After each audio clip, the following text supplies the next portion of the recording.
Hey, everybody, and welcome back to another issue of Hops Geek News. We are a podcast that discusses comic books, movies, TV shows, and we feature a beer of the week.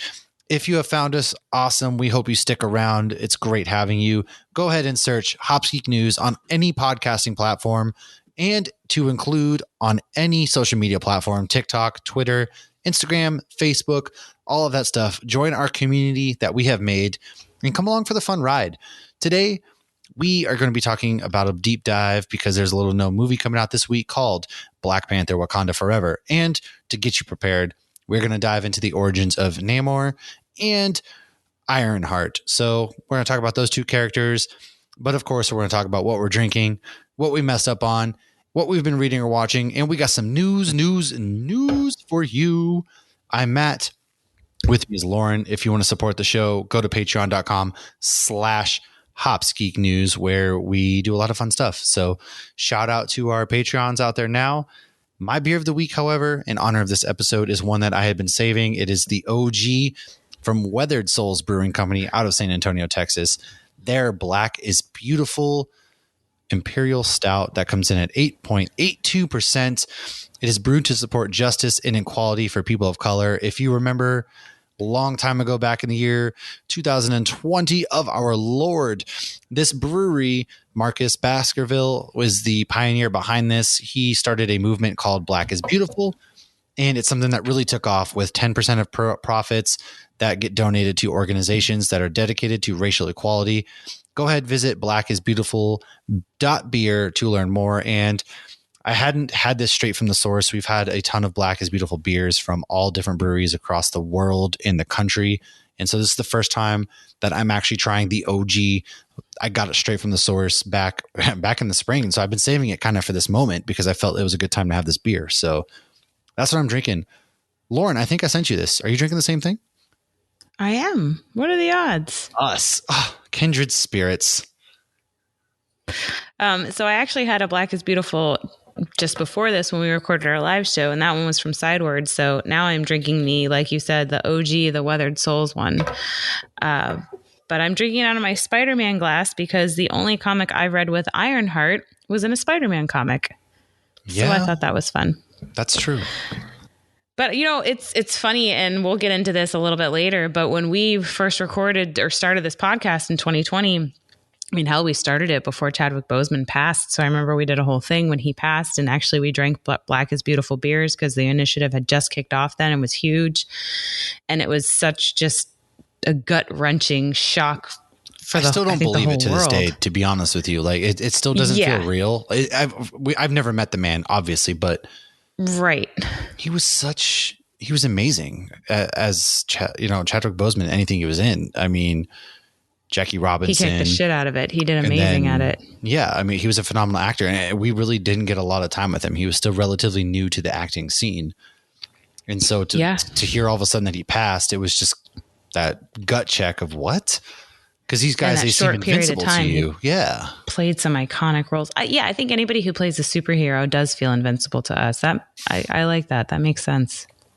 I mean, anybody you really look up to. Think of how, for us,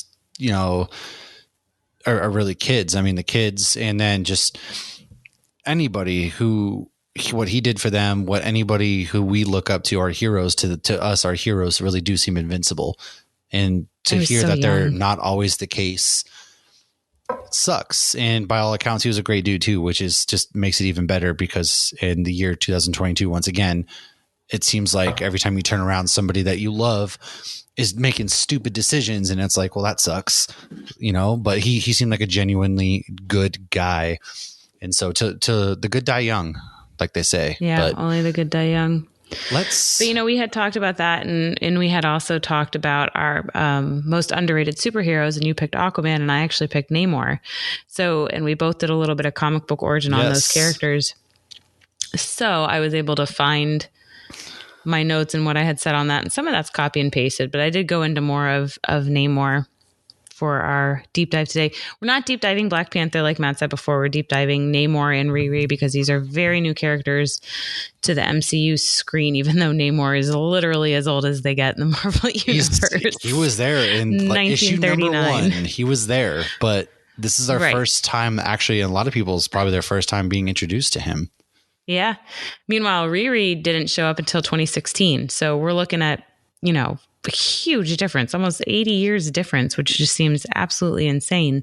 Yeah. But, it's really cool. We're going to get introduced to these both amazing characters in this movie. So I'm excited to deep dive into some of their origin. Yeah. And they're going to stick around by all accounts. I mean, they're not going anywhere. So let's get weird. So I'm ready to get weird with it. Are you ready to get weird? First, we got to talk about something important, though. What did we mess up on last week? Or I always feel like you start with the what did we mess up on? Sometimes it's what should I have elaborated on? Or what did I say I was going to look into? Sometimes it's just a follow-up segment. However, I kept saying Celts. I don't think that's correct. I should have been saying Celts with a K. We weren't talking about the Boston Celtics. But I kept saying Celts. So it should have been with the Ka sound. Another thing, so we were talking about Saw Win last week, which if you read it, it looks like Sam Hain. So I learned some stuff later that I felt was worth mentioning that I probably should have looked up beforehand, because I had only mentioned his influence in the pop culture of Supernatural, but he's also in the Ghostbusters cartoon. He's one of the villains to face the Ghostbusters. He's a strategic ghost with the ability to manipulate time in order to cause eternal light.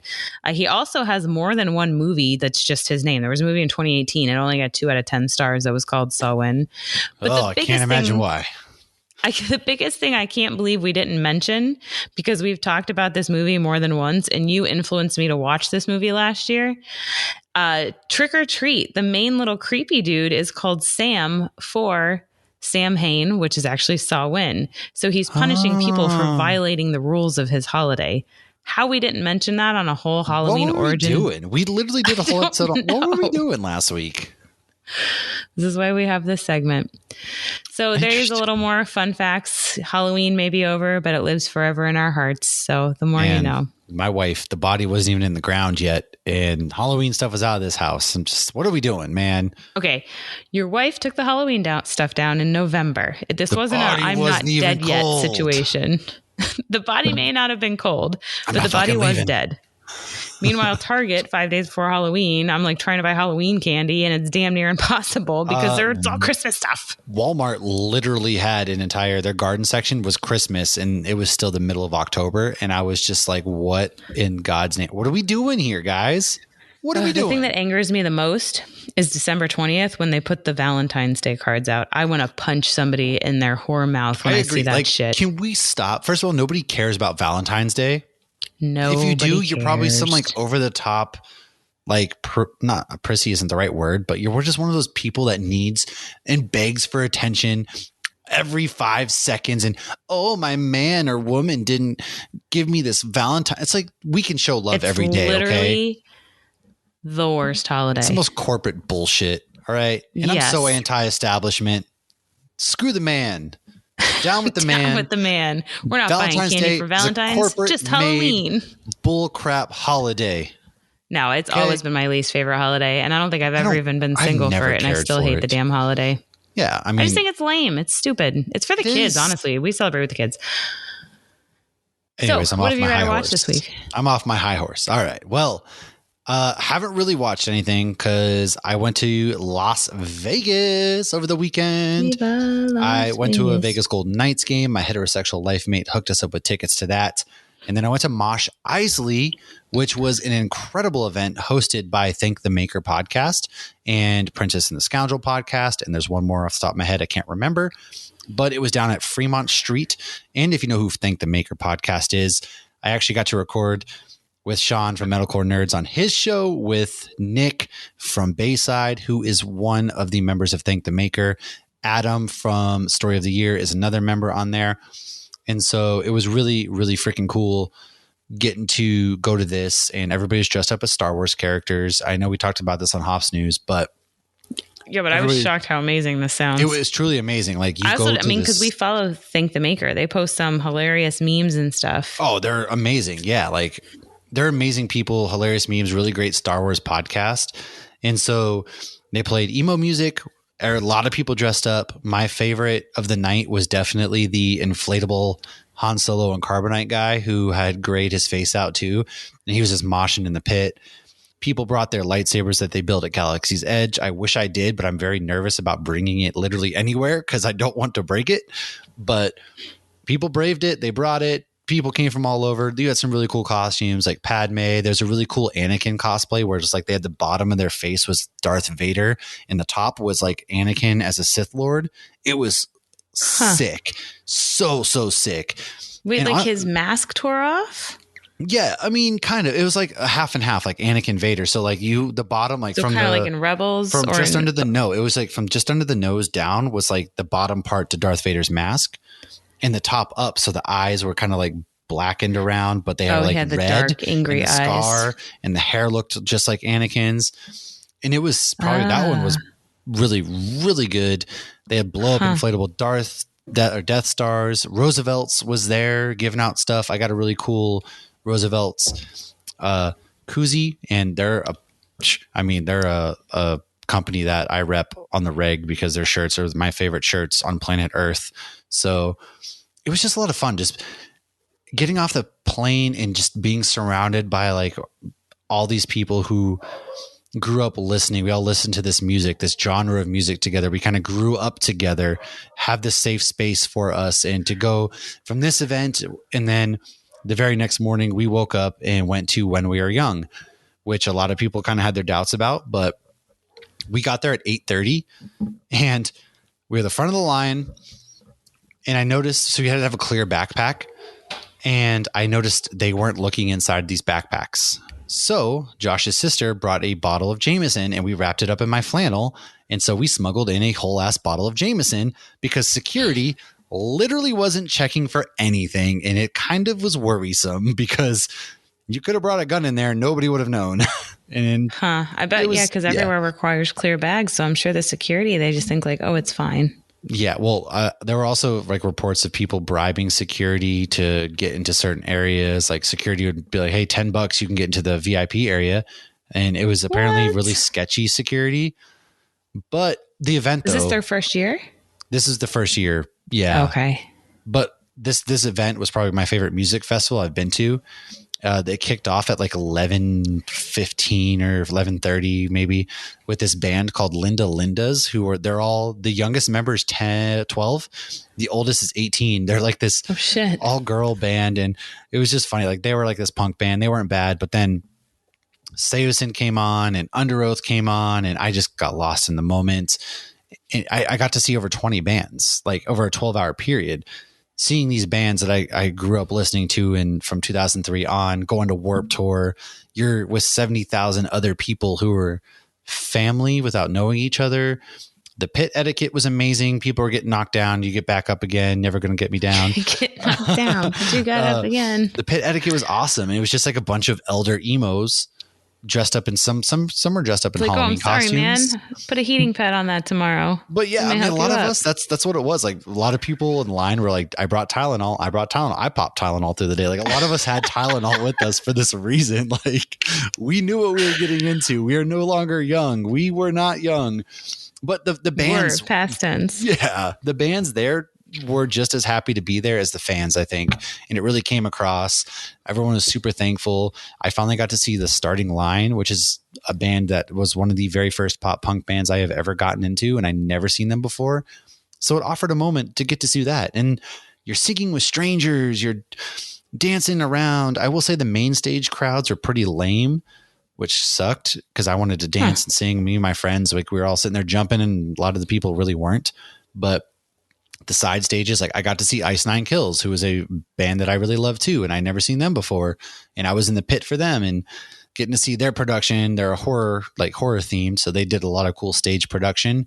And overall, man, it was just such a great show. It was you left it, and I'm still riding that high because again, like this is all stuff we grew up with. We all grew up in this scene together, and to get everybody back into one area, and thank God, whoever's idea was to put turf grass down at this venue is a genius because it made it easier on your knees and your feet. Like you were still dead tired after 12 hours, but when you're jumping around, you're on turf grass. So it wasn't like you're on pavement, and then you could also sit down, and it was also more cushion.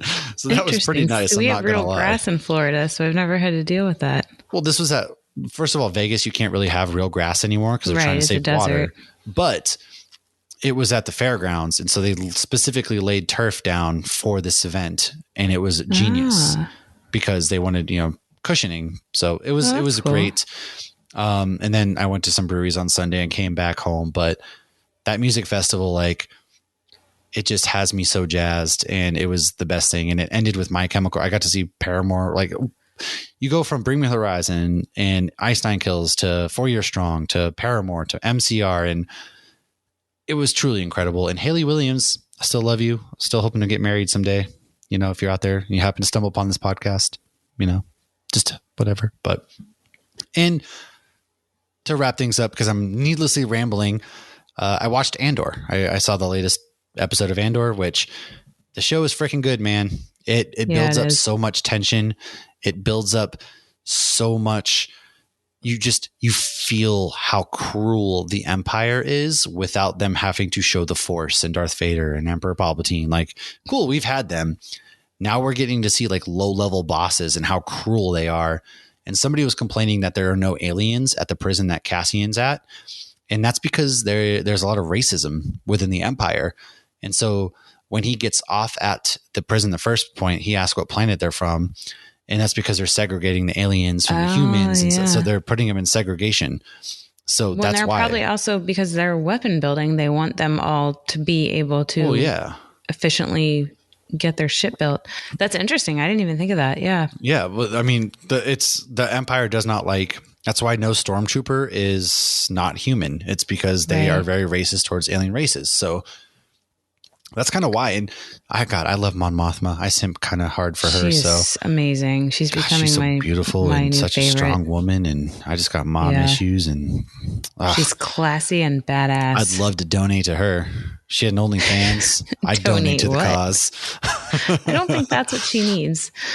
She needs something, but that's what I watched. What have you gotten into? But you're also seeing more like Saw Gerrera types. Where he showed up. They justify everything they're doing for the rebellion, and so I don't want to get too into it because I know a lot of people are kind of waiting to kind of binge this, and there's still a few weeks left. But I do feel like you're seeing some cold-heartedness on both sides.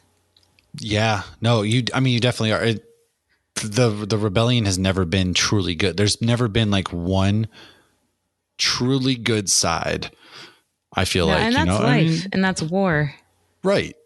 But when you see the side that has the red signs that they like throw over the building, like actually one of the shows I watched this past week was the new season of Handmaid's Tale. And as soon as you see that red sign go over, like, that's Nazi propaganda, dude. Like, and I think they do that in pop culture to let you know these are the bad guys. Well, just remember, because you have to have a definitive good guy. You have to have a definitive bad guy. Right. But it's like, we know that's the bad guy, and y'all still had to go and make those bright red banners to throw over the sides of the buildings. We get it. They gotta make their point. So some of the, actually, I watched American. Sorry, I was just gonna say dictators love metaphorically swinging their dick around. So that's kind of a way that they get to do that. Why is it always red? I mean, I don't know, because it pops. Red pops. Red's an eye catcher, pops with blood. So I watched American Werewolf in Paris. That was a recommendation that you made last week when we talked werewolves or lycanthropes. So we watched the new one, which is the one in like 97. It's got the guy from Dead Man on Campus and doing that thing you do. It was enjoyable. You were correct when you said some of it was hard to watch, the transformations into the werewolf. Like, I didn't even watch the old one. Like the newer one, it was still hard to watch him. Like, it's all practical. Or any of them turn into werewolves. But it was fun. It sounds silly to say, but it was a fun movie. It was funnier than I expected. Oh, for sure. And you have the mom from Modern Family shows up, and she's like floozy. You do forget how many people are in these movies as well, because the first place a lot of actors and actresses start out in, Vince Vaughn can attest to this, is horror movies. Because they're probably the easiest to make. And so a lot of actors you'll see in horror movies, like Jamie Lee Curtis, start off in horror franchises. Vince Vaughn, horror franchises. It's just, I guess, how progression goes. Right. See, I was going to say Friends or Seinfeld. Like, I always love when you rewatch something and you're like, hey, I know that. Oh, yeah, or like sitcoms, Bradley Cooper. has a very brief cameo in like Sex and the City. He was like a random guy she took home one night. See, I didn't know that either. Oh yeah, he's got long hair and he's not even in it very long, but it's funny. But a lot of the times you don't even notice until you rewatch something, and then you're like, oh shit. Right. So another thing I watched, which I haven't finished yet, is Cabinet of Curiosities. That's on Netflix. Oh, we've been watching that too. Okay, so I forgot to mention that. They're all standalone episodes, so if you want to watch it, you can literally just watch one at a time. They are kind of spooky, but what multiple friends that I've talked to have said, and I felt this too, was we got Black Mirror vibes from some of them. Yeah, but they also kind of teach you a lesson at the same time too. Well, I guess Black Mirror teaches you, I feel like does. Yeah, that's right. You're definitely right. If it's a more horror based. Yeah. Black Mirror, which Black Mirror can be horror based too, but no, some of them are, but some of them are just weird. I'm 3 episodes in, so I've only seen 3 episodes of it so far, but it's a Guillermo del Toro. I probably still butchered his name, but Guillermo del Toro. If you know any of his work, you know you're getting quality because he crushes anything he does. Well, and the first one has the Tim Blake Nelson. The Hulk that's coming back? Tim Blake Nelson. He's the leader. Yeah. Yeah. So he's in it, and he's with Baltazar there's quite a few supernatural things. And it was funny. Baltazar is the guy who's like all excited about the books and everything.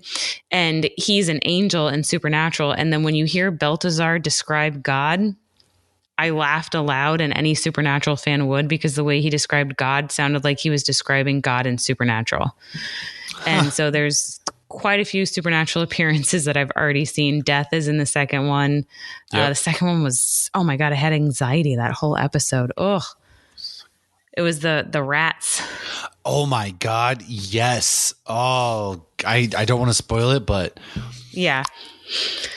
So I'm not done with it. I think there's 8 total, all standalone. They're all short stories. The one that I fell asleep on last night was actually an H.P. Lovecraft short story. So you got different short story. And like, as soon as I started this one, I'm like, oh, this is going to be a good one. It's H.P. Lovecraft. And then I fell asleep. So I need to watch that one.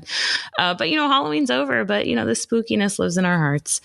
And that's pretty much all I've watched this week. I did want to shout out to anybody who's been listening to us for a while. If you've been on an episode where we had Steve Urena, who's done Slowpokes, which is like the evil sloths, or he also did Zombie Date Night, and he did Ex Machina, which is the Santa one, which is hilarious. I did end up ordering that one, and that was great. And when he came on, he had Misty Graves with him. They wrote the story together. Yep.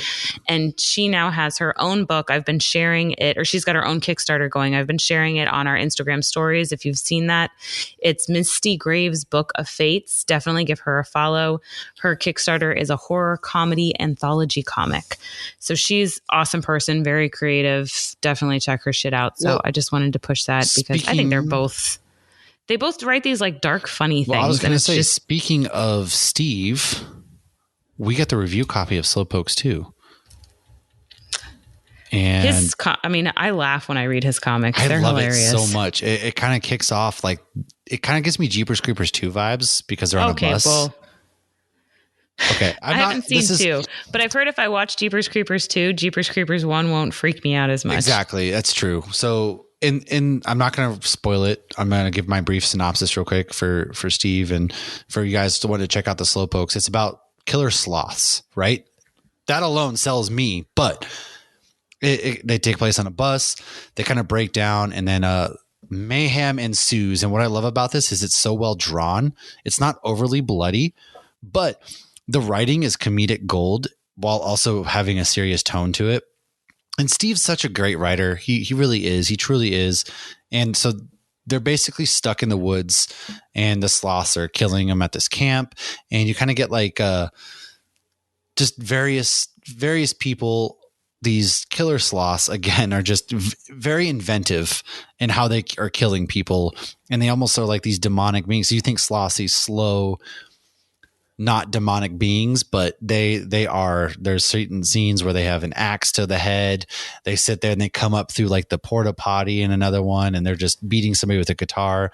He gets really clever in this with his kills. wasn't it if sloths weren't really slow, this would be how they really are? Yes. But he had somebody like leave like a nasty review, like sloths are not evil. Got upset. He did. Sloths. Yeah. Like, this is fiction, guys. But no, he also does tiny little Easter eggs too. Like I remember reading Zombie Date Night, and it takes place at Christmas. And there's someone that had a shirt on that actually said like, ho, ho, ho, now I have a machine gun. Yes. And I was like, what a clever, cute little diehard Easter egg at Christmas time. It's great. No, so it's written by Steve Urena, and the art is by Juan Romero and lettering by Sean Reinhart. And it's great. It takes place at Camp Slowpoke. It's so good. It's such a great welcome addition, and I want more, and I need more of this franchise, which I know Steve loves writing this thing. So I hope to get him back on the show. Go check out Steve Urena and Slowpokes 2. Can't miss it. Yes, it's Urena. If you search his name on Kickstarter, his stuff should come up. And we share his stuff pretty frequently on Instagram. Steve's amazing. Too. I love him. Yeah. Great friend of the show. And I'm not just giving you a review to say like blow smoke. Like it's legitimately great. The artwork pops. It's very crisp. The kills are fantastic. He's not paying us. No, the kills are fantastic. And the story overall is great. So do yourself a favor. He just sent a killer sloth to make us say this. Yeah. Why don't we go into some news? You got some news? You want to transition into some news? Why don't you kick us off?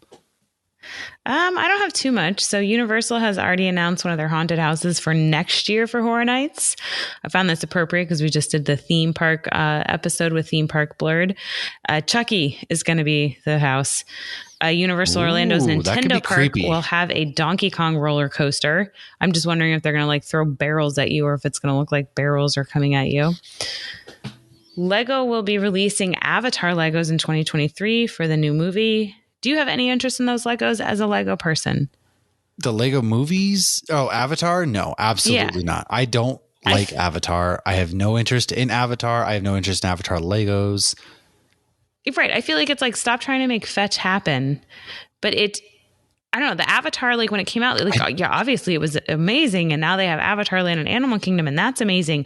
But nobody's like making their personality about Avatar. Like, I don't know anybody who's like, it's into Avatar. It's a visually beautiful. Yeah. But like, I mean, you watch it once every 10 years. Yeah. And you're good. I don't even want to watch. I haven't watched it since it came out. Like, and I don't plan to. I don't want to. I can't remember the last time I watched Avatar. I don't want to hate too much. I don't want to bring negativity. If this is your thing, hey, all for it. For me personally, I'm just not an Avatar fan. So where's this target market? I mean, the Banshee ride at Animal Kingdom is phenomenal. And we've even talked about that with Kevin from Hops and Heroes. I believe that's his favorite ride. But he hasn't gone on Guardians yet. But yeah, so yeah, whatever. Okay, we'll see. I'm not excited for the Lego set. So this next piece of news, I don't watch The Witcher. I've wanted to watch The Witcher, haven't gotten around to it. Decent. And now Liam Hemsworth is replacing Henry Cavill in The Witcher, and people are none too pleased. Well, the report was that Henry Cavill was close to leaving after season 2 anyways due to creative differences because he's very faithful to the Witcher franchise.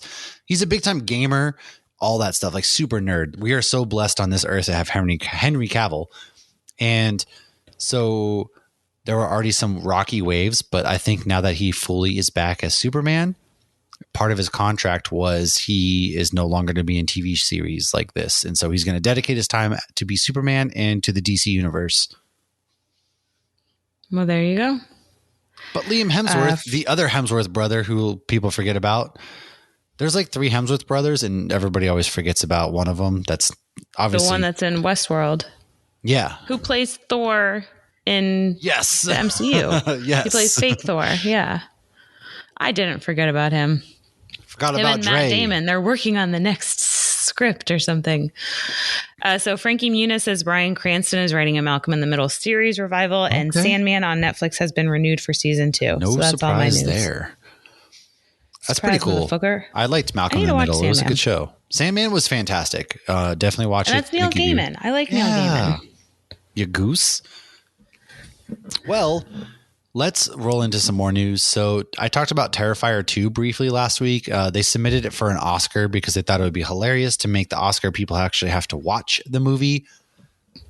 Again, if you're into like torture porn and gore and all that, this is for you. There's no real coherent story. It didn't need to be 2.5 hours. So if that's your thing, I don't want to, crap on it too much, but this wasn't for me.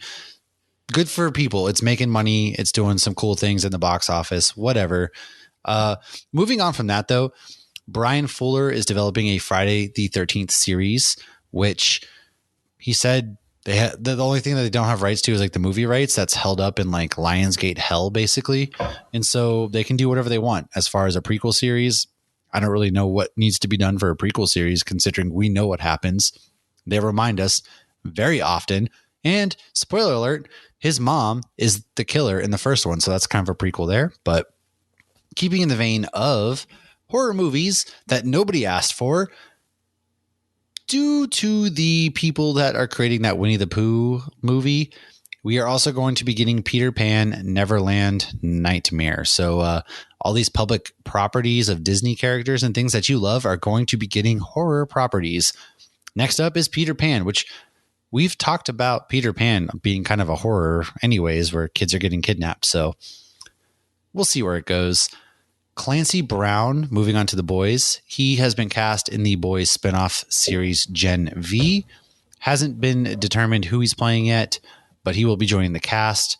And many shows, we know Netflix is going to be doing an ad-supported site. So many shows such as Arrested Development, The Crown, Breaking Bad, Cobra Kai, House of Cards, Peaky Blinders, and others will not be on Netflix's ad-supported site.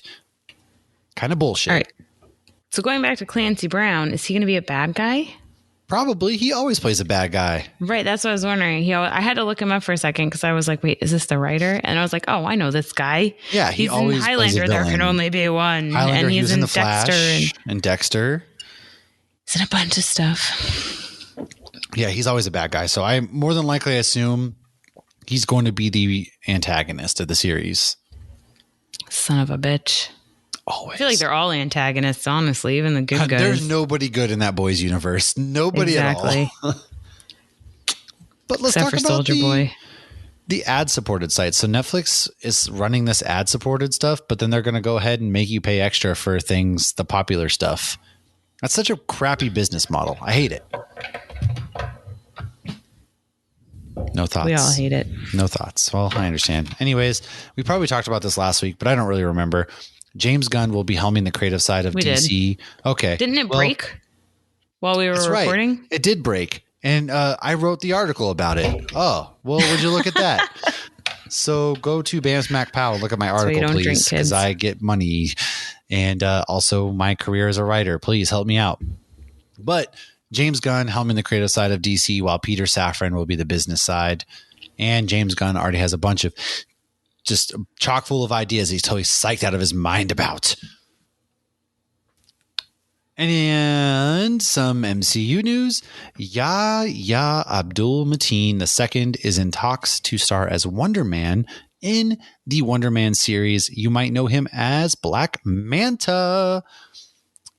And he's fantastic in anything he is in. He was in The Watchmen. He was in Aquaman. He's in Black Mirror.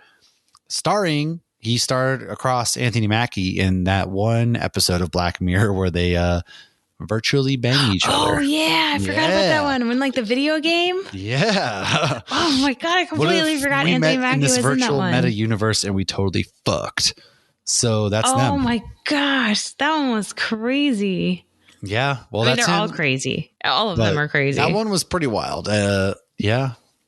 I don't know. Ugh, I think the creepiest one was the guy that was creating the people and then putting them in like the video game, but they still felt like they were real. And then he like let that one guy's kid die and he had to watch it. It's tough. But it wasn't real. It had the mom from How I Met Your Mother. Oh, yeah. She's fantastic. I love her.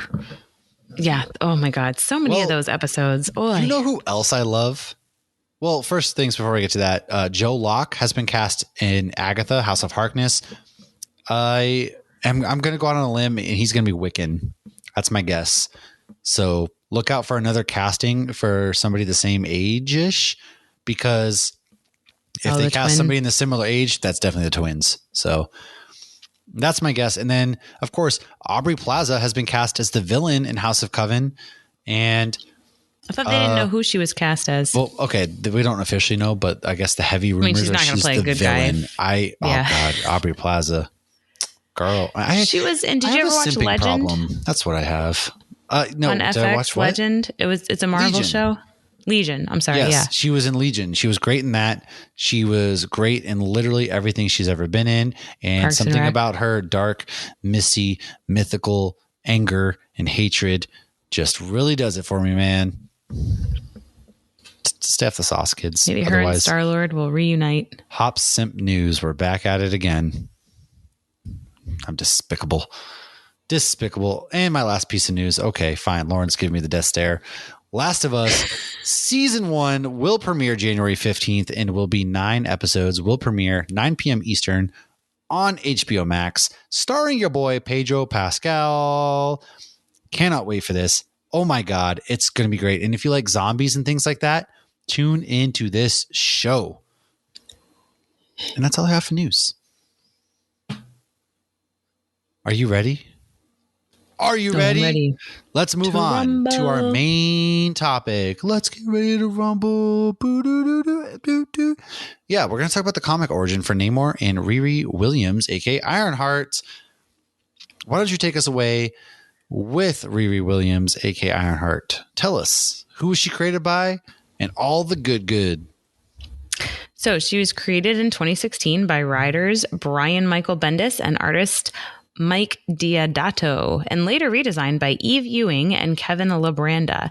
She first appeared in March 2016 in Invincible Iron Man Volume 3, Number 7 as Riri Williams, and then later in January 2017 in Invincible Iron Man Volume 3, Number 7 as Ironheart. So that means she did not exist in the Marvel Universe until the same year that we got the movies Deadpool, Civil War, and Doctor Strange. So that's how, she's so little. So Riri grew up in Chicago and was diagnosed as a genius as a child. Fortunately, she had parents that actually nurtured her natural talents mentally and emotionally. Her super level intelligence made her an introvert kid that worked on inventions that she hoped would one day help superheroes. And she got a scholarship to MIT at the age of 15. When she was 13, she lost her stepdad and best friend to a drive-by at a park. She was not hit, but emotionally it was rough for obvious reasons. They both passed away. Her first suit was created by reverse engineering technology from the Iron Man armor model 41. Riri started creating her own prototype version of the Iron Man armor using mainly stolen material around the MIT campus. When security caught wind of what she was doing, she put the suit on and flew away. She then ended up stopping some bad guys and getting the attention of Iron Man, who decided to support her in her endeavors in becoming a superhero.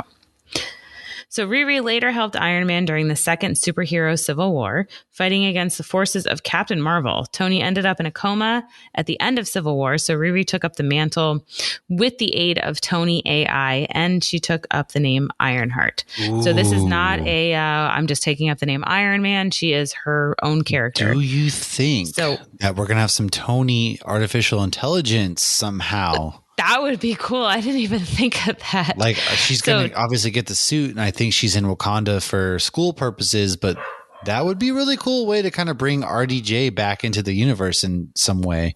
That would be cool. And we do have some fun facts about her other AI and actually Robert Downey Jr.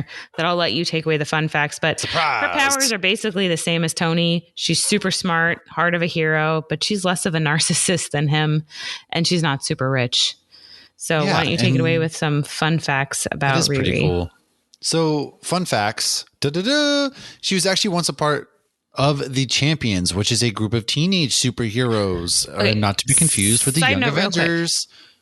Do you think we'll end up getting the Champions rather than Young Avengers? Ooh. No, I think we're going to go Young Avengers because it certainly just seems like they're building up for the Young Avengers, in my opinion. But it seems like a lot of them have been in both. Well, yeah, that's just superhero, right? I mean, you got all these people that are a part of different teams, but I think I think most people where the money is the Young Avengers versus the Champions. I mean, who's to say we don't start with the Young Avengers, right? You get Kate Bishop, you get Ironheart, you get Yelena and all of that stuff. And then what if down the road, eventually we break off and then we get the Champions, or maybe we get like a side movie with a few of these characters titled the Champions, or maybe we get like a series like the Defenders. Maybe we get that as the Champions or whatever that looks like, because we have Secret Wars coming up and we have a lot. There's just a lot happening over the next couple of phases. So it's also possible we do get Champions first and then that turns into the Young Avengers. I was just curious because we focus so much on the Young Avengers, but I could see them throwing us a curveball and being like, haha, well, that would be very different. Kevin Feige, wouldn't it? To be like, you're getting one before the other, or you've had one, now you get the other, because he loves these deep pools, these deep cuts.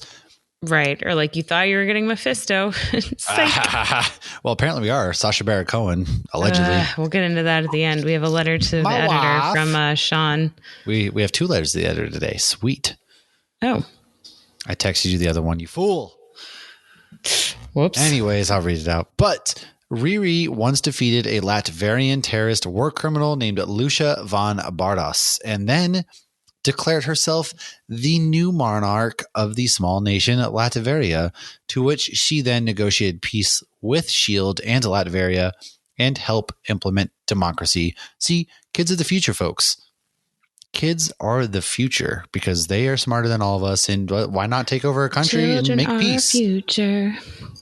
Go out and vote. Once she ended up in the future, thanks to the Cosmic Cube. Yeah, Cubic. This is Sunday night. Vote on Tuesday. That's true. And met the Sorcerer Supreme, Tony Stank. Tony Stank? Yes. And fun fact, Thanos once disintegrated her armor.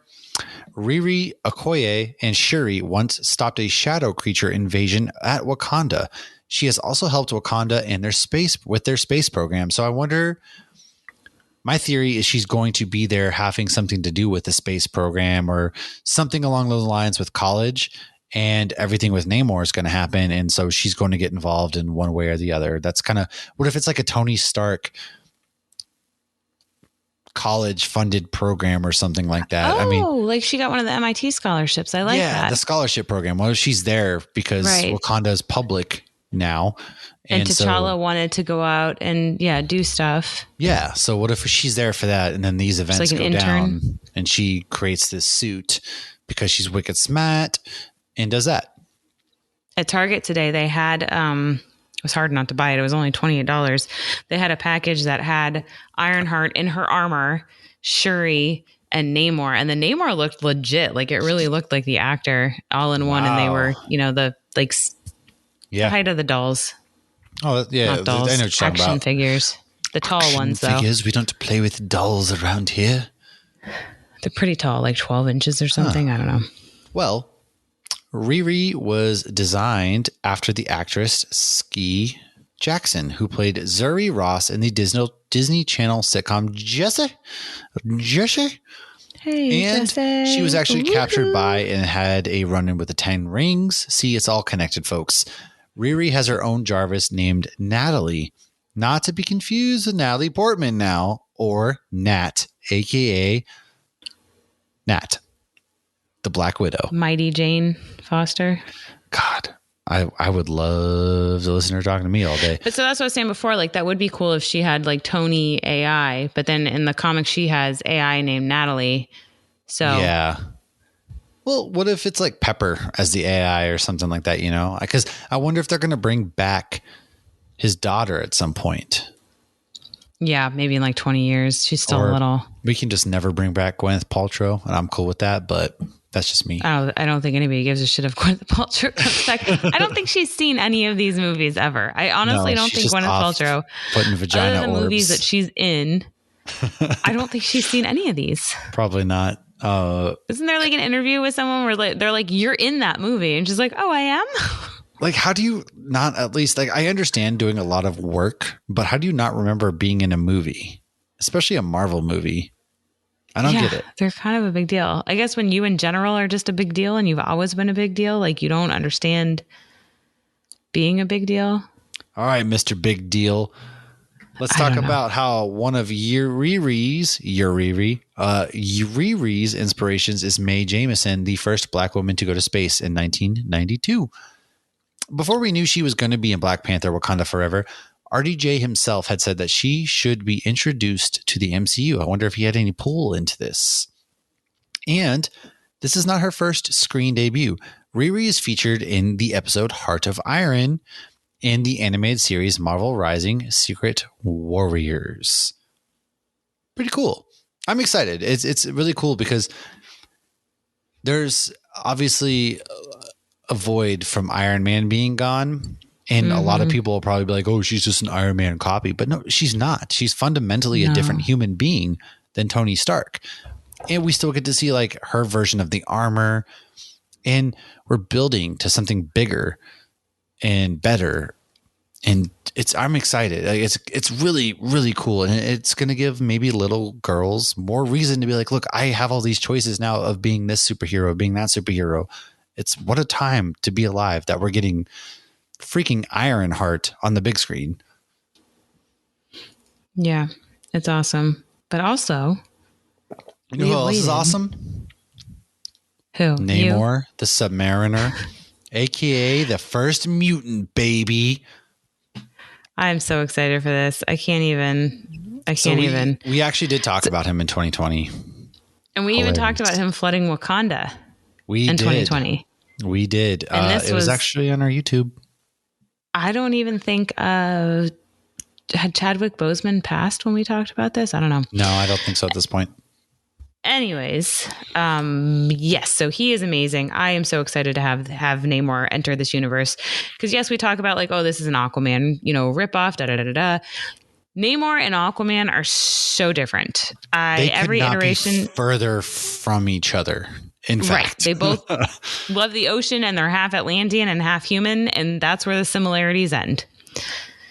Maybe not exactly there, but you know what I mean. Namor is like he's his own thing. Like he's not a hero. He's not a villain. He serves himself. Aquaman, yeah, he's the Justice League. He's your blonde pretty boy or Jason Momoa. And he just does his own thing. You know, they just couldn't be more different. Aquaman is just a good guy. Like Aquaman's more human. Yeah. And Namor is more Atlantean. And Namor, again, is a mutant. And I think we are getting the full-on mutant now in the MCU. The M word is here, folks. We are doing this thing. He even has the freaking wings on his feet. To quote Michael Scott, stay calm. It's happening. It's happening. All right. So, Namor was created by Bill Everett and first appeared in Marvel Comics #1 in 1939. The first. He was there. However, before this, he was actually teased and appeared in Motion Pictures Funny Weekly issue 1, which was given out for free at movie theaters 6 months before his Marvel Comics appearance. Could you imagine if you had one of those? Like if you grabbed this free comic book and kept it? And like your grandma passed it down to or something like that? Like there's got to be one somewhere. Like how much do you think that's just worth? I wish my grandparents were cool and not a bunch of losers. Okay, but here's the thing. The people who saved it weren't cool. They were assholes because they didn't donate it to the war efforts. That's why comics that are really old are worth money. It's the assholes who didn't donate their paper or whatever to the war efforts. Good. Well, I'm glad they didn't. The war was won without them. Look, they didn't need to donate it. I love that you're in the military and you're allowed to say it because you're in the military. Listen, the war was won regardless if they donated their paper or not. Like, okay, we could have gotten paper elsewhere. My comic book of cat punching Hitler. Now my comic book is worth millions. Worth a lot. Speaking of which, I didn't win the Powerball, so that's why I'm still sitting behind this mic talking and hoping somebody listens to me. Ouch. I'm on the other side of this mic. If you win the Powerball, you're leaving me behind. No, you're coming with me. We're going to Superstardom. We're going to all of the Marvel MCU. We're paying our way to the premieres. You're now the sponsor of this podcast. Hey, guess what? I'm sponsoring Daddy Warbucks. All right. So Namor has been considered the first Marvel mutant, not via when he existed, obviously, because Wolverine's older than him, Apocalypse, yada, yada, yada. It's just when he appeared on the pages of a comic book. The Human Torch also made his debut in Marvel Comics #1 and is considered Marvel's first superhero. Yes. Okay. So I'm glad we brought this up. Johnny Storm, right? So this reminded me, okay, this whole thing reminded me of our letters to the editor we got today. Okay. This is from the Last Comic Shop. Dear editor, what are your thoughts on Hobo Namor? And do you think Johnny Storm randomly shaves a lot of bearded drifters in hope of finding former Golden Age heroes? Now, this is hilarious. There's a point behind this because in one of the very, very, very old school Fantastic Four, like where we're celebrating 80 years and all that good stuff, but Fantastic Four Volume 1, Issue 4, Johnny Storm's literally going around shaving people, and one of the people he shaves is Namor. Like he's shaving people's beards off, and it's Namor. It's hilarious. It is hilarious. He burns the man's beard away. Johnny realizes that the bum is actually Namor, superpowered hero of World War II. And I love I love the fact so he just had that to shave around his ears. So the remaining members of the Fantastic Four search the city for the Human Torch because he quit the team. And so while he's hiding from his friends, Johnny meets a suspiciously strong vagrant. After burning the man's beard away, he realizes that it is Namor. Johnny brings Namor to the harbor where the water cures his amnesia. So he had amnesia. He's become a hobo. It's hilarious. We have hobo submariner Namor out there, and now he remembers that he's ruler of the undersea kingdom. So I just can picture Johnny Storm going around like shaving people's beards, and he's like, oh my God, look, I found a superhero. How many more people's beards am I going to shave? How many more superheroes am I going to find? And so after that, he rushes to the return of his people. And at this point, his kingdom was actually decimated by atomic testing, and he doesn't know where the survivors went. And so this is when Namor actually declares war on the surface, and it's up to the Fantastic Four to actually counter his attack. So that's where that letters to the editor comes from. Yes. That's a storyline I did not read or know anything about. And kind of forgot about it until I got remembered by the Last Comic Shop. Yeah. Namor gets amnesia. Johnny Storm shaves his beard. He's cured. Then he realizes that he has to launch war on the surface world for killing his people. So yeah, that's that. Well, that's cool. But yeah, to jump ahead, one of his superpowers is he does have regenerative powers, but they only kick in the ocean, and they're much slower than like Wolvie or Wade Wilson. But so, yeah, he is obviously the Human Torch, but the original Human Torch was Jim Hammond. I couldn't remember the name. I just searched it. And that's the one that we actually get a glance of, they say, in the background of Captain America First Avenger when they're at the like World's Fair with Bucky. Supposedly he's in the background. I don't know. I'd have to look into this. I didn't know this until now. At some point. Okay. I'm going to look into it to confirm that, but I believe that he is in the background of something when they're, what we clarified. We didn't mess up technically. We're just confused. We fucked up on what we clarified. Okay, so where were we? We got off track. But no, that was a fun tangent. I liked that one. Okay, so Namor the Submariner, he does rule Atlantis. He's half mutant or half human and half Atlantean. After World War I, when explosives were used to clear some icebergs, they unknowingly harmed his underwater home. The sailors were actually looking for vibranium, which I found interesting. This was viewed as an attack, and the king of Atlantis sent his daughter and a scouting party to investigate. The daughter then fell in love with the captain of the ship that attacked them. I mean, this is like a Hallmark movie. The king then sent a search party to go find his daughter, and they thought they had killed the captain, which there's a whole bunch of other story on how the captain did not die and he's still alive and yada, yada, yada. The princess returned to Atlantis pregnant with Namor. So his parents are Princess Fen and a human named Leonard Mackenzie. And if you look him up, he's actually known as Namor Mackenzie. Atlanteans are blue. He is not. So his half-human side really made him just not blue. He is also a mutant, and the X gene was likely carried by his father, which we all learned in X-Men. I think it was X-Men 2, when they go and meet Bobby's parents, and they're like, well, actually, it's from you, asshole. As it is a primarily human gene mutation, though it appears Leonard has no powers of his own. Lots of Atlanteans are mutants, so my theory is that he just had 2 recessive mutant genes and they just grouped together, and it's like the whole Targaryen thing, special, baby, but not incest. I mean, still thinking of House of the Dragon. So Namor's grandfather raised Namor to hate humans because hate is taught, folks. Therefore, he is not a fan of humans, but will team up with Avengers and whatnot if he feels it will protect Atlantis. His raising has led him to many conflicts with humans by either not respecting them, ignoring their laws, or simply just not understanding them. So, and I think that's a big difference with Aquaman. If the comics are like the movie, he was raised by humans. If Orm and Aquaman boned and had a baby, it would be Namor, because he plays both sides. Like he's all about his people, which is kind of Orm, Aquaman's brother, stepbrother, whatever you want to call him. He's all about like preserving Atlantis. We got to fight the humans, blah, blah, blah. Aquaman's like, no, everybody love each other. So that's kind of like Namor's like, hey, all right, Avengers. Yeah, I'll team up with you because it saves Atlantis. Hey, Atlantis, these are my people. All this kind of stuff. So that's essentially how that goes. Well, his powers are he will bang anything in sight. But he also swims 96 miles per hour. Very true. He has super strength. All the superheroes. He can fly outside of the ocean with the wings on his ankles. If he's outside the ocean too long, he gets weak and could eventually die. However, in the ocean, he has a healing ability like we talked about. It's slower than Wolverine and Wade, but alas, it works nonetheless. However, his ankle wings take longer to heal. He has telepathy with marine animals.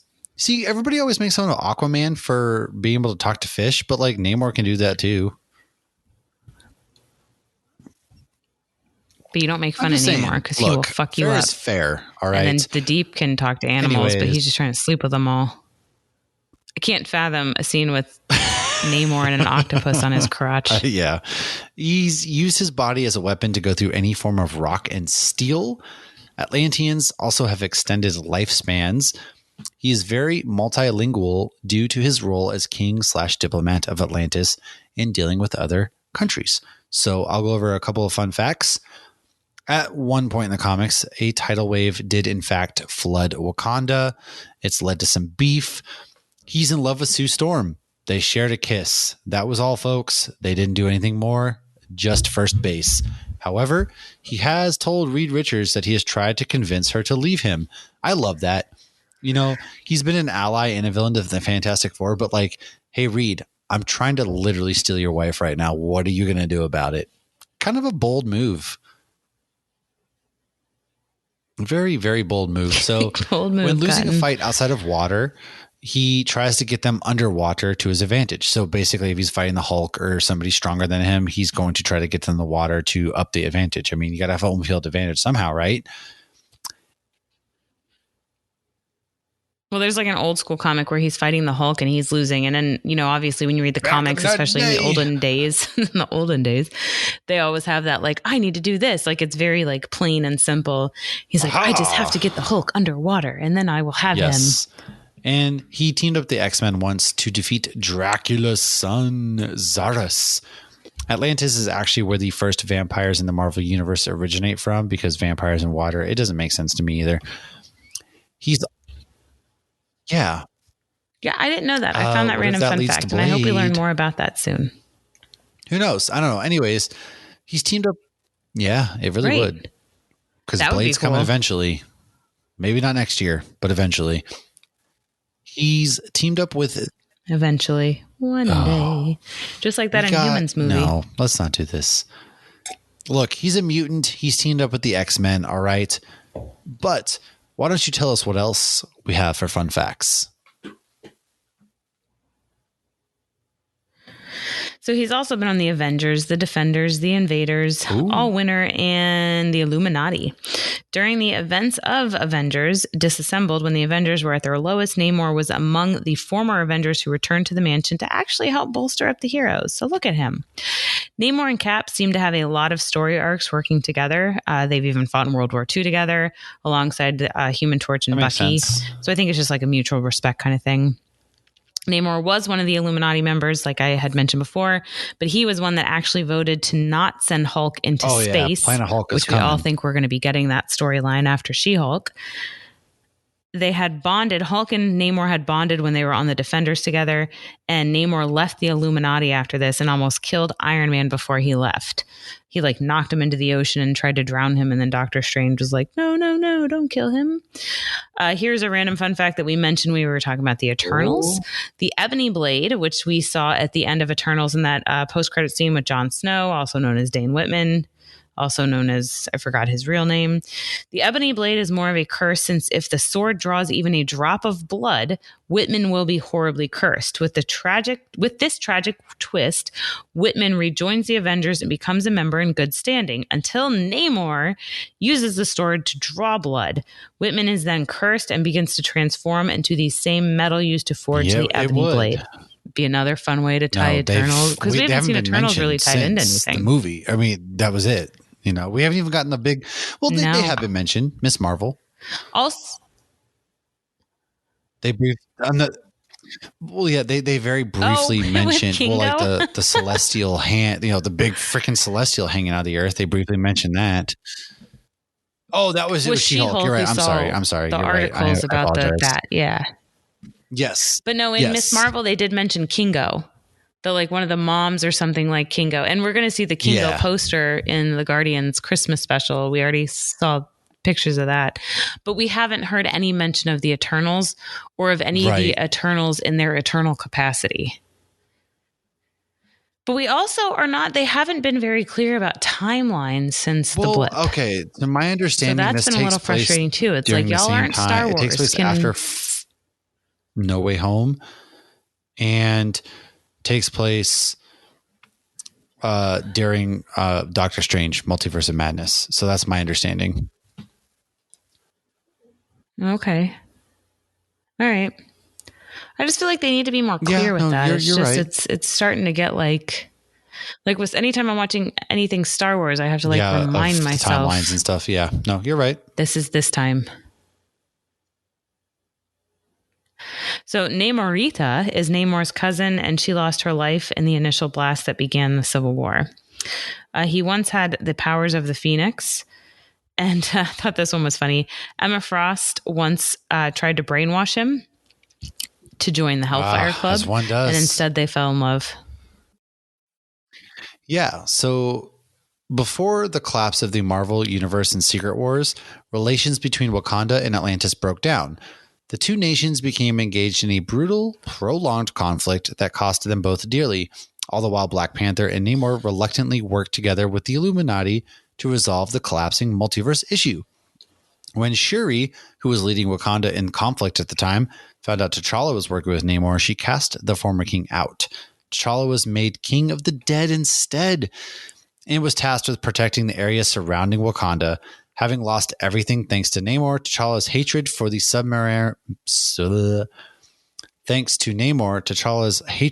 Submariner only multiplied. Later, they did work together to defeat Dr. Doom. Namor even told T'Challa to take the Infinity Gauntlet with the stones to defeat Doom, as Namor knew he couldn't be trusted. So, interesting. Part of me wonders, is this a storyline they would have done later if Chadwick Boseman hadn't passed? There definitely would have been some Doctor Doom team-up action, something like that, without a doubt. 100%.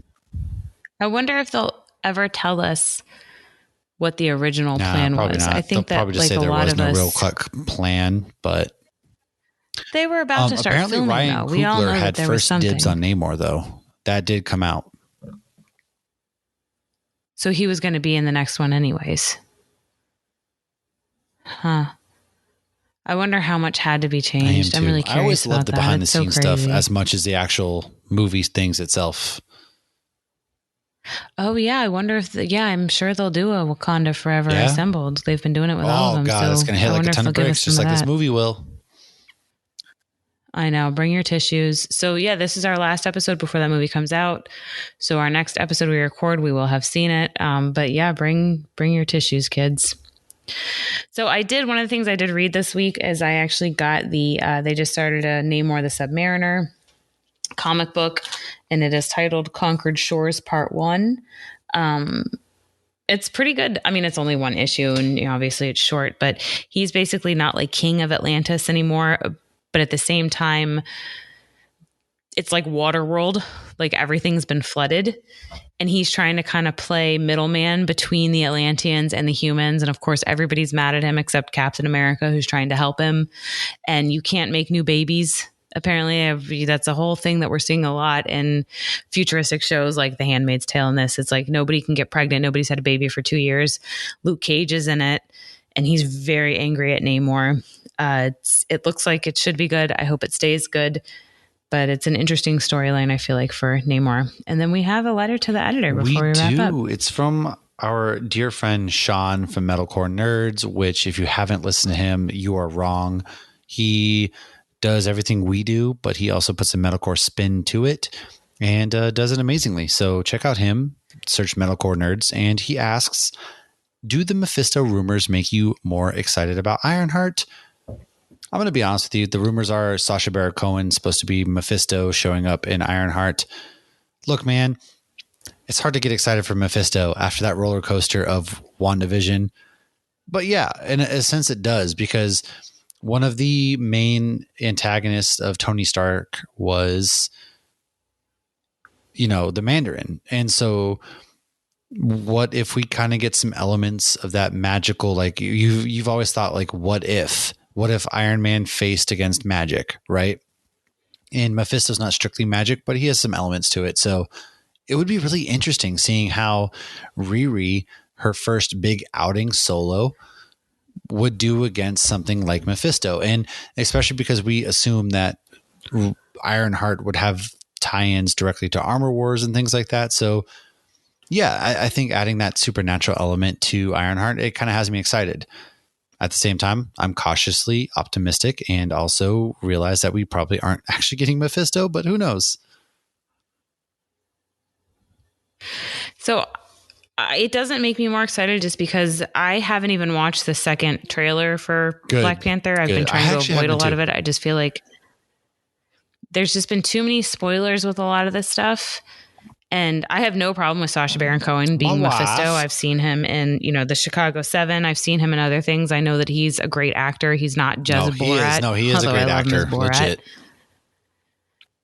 Yeah, so I have no issue with him being Mephisto. I am excited if he is Mephisto. But the thing is, like, I'm sick of getting excited from rumors or trailers. I genuinely love getting excited in the theater. It's a moment that you're sharing with all. It's kind of like how you're talking about We Are Young. It's these like-minded strangers that you have this weird sense of camaraderie that they may understand you more than your best friend, because your best friend doesn't understand why you're bawling your eyes out at Endgame. True. No, but just like, no, you're 100% correct. Again, cautiously optimistic, but at the same time, setting realistic expectations. Right. I will say, though, that finding out about Wolverine in Deadpool 3 ahead of time made sense. And I loved how they did it, because I feel like that movie isn't going to be a brief cameo. So they kind of had to. Oh, yeah. He's definitely the main character. And Hugh was the one who approached Ryan about coming back. Like, Hugh wanted to come back, which is even better. He's like, oh, I'm going to retire. I can't do this anymore. 2017, I'm saying goodbye to it. Psych. No, gotcha, you're not. Bitch. No. Oh, it's amazing. And honestly, come on, with CGI, you could still play the shit when you're 90. I'm just saying, you can just always play old man Logan, man. You could. We can do anything now. We can deep fake people and all sorts of scary things. Right? Look at Michael Douglas. How young was Michael Douglas in Ant-Man, and how old was Peggy Carter? Exactly. It's always creepy, but... That's hilarious. No, yeah, I am excited. I'm excited about the future of the MCU in general. I think a lot of people are getting fatigued. Me, I always like, what's next? Like, there are so many possibilities, I'm and not fatigued with any yet. of that Star Wars or Marvel. Bring it on. We're living in a golden age, so I'm really just trying to live in the moment of we are getting all this crazy Star Wars content, all this crazy Marvel content, and now that James Gunn is helming the DC world, we have a bright future to look ahead of us in DC. So it's as nerds and fans of pop culture, we're living in a truly golden era that you never would have thought was possible. So I'm trying to just soak it in. It's not the silver age of comics. Exactly. It's the golden age of We'll look screens. back eventually in history and film history and be like, wow, we can pinpoint the moment where things really took off. And is it always going to be this way? Probably not. Nothing ever can truly sustain itself. But at the same time, we lived a lot of really cool stuff. We're still playing catch up from 2020. And yeah, we also lost our entire lives in 2020. So it's like, I want that year back. But yeah, no, I think it's like overload now. It is, because we are playing catch up to an extent. I mean, you have to, and studios need to make their money. Actors want to make their money. There's things that were filmed before COVID that couldn't come out during COVID. And so it is a bit of a catch up, and I'm okay with that. It'll slow down. I think everything will even out probably after next year. I think you're really going to start to see things evening out to an extent, and we'll all kind of start to breathe a little bit, and we'll be clamoring. Like, you remember in 23 when we got Ant-Man and Kang on the big screen, and this kicked off phase 5 and 6 and the Fantastic Four and this, that, like Ant-Man was the key once again. And who knows? Yeah. So that's all we have for today. As always, hey, appreciate people writing in. If you want to do it, you don't have to do it or associate with our topic whatsoever. You can just shoot us a letter to the editors like, hey, what do you think about seals in Antarctica? And we'll talk about seals in Antarctica for whatever reason. So do that. Make sure, if you want to support the show, patreon.com/HopsGeekNews, share with a friend, all of that good stuff. We are a Spreaker Prime podcast, so find us there or any podcasting platform. And until next week, to which I don't know what we're going to do next week yet. Lauren does. Oh, I did throw a poll up about Crocs. Do we want to talk about that real quick? Do we ever? Yeah. So I did a poll about Crocs. I asked, are you a fan? 43% said yes, they're comfy. 14% said hell no, they're hideous, and 43% said I couldn't care less. So what I see is Crocs are comfy, and guess what? Once this recording's done, I didn't know I was in the minority. Crocs are comfy. Look, trust me, when I put Crocs on after that festival, pillows to the feet, my friend. As you get older, it's less about fashion and more about just like treating yourself to the little things in life.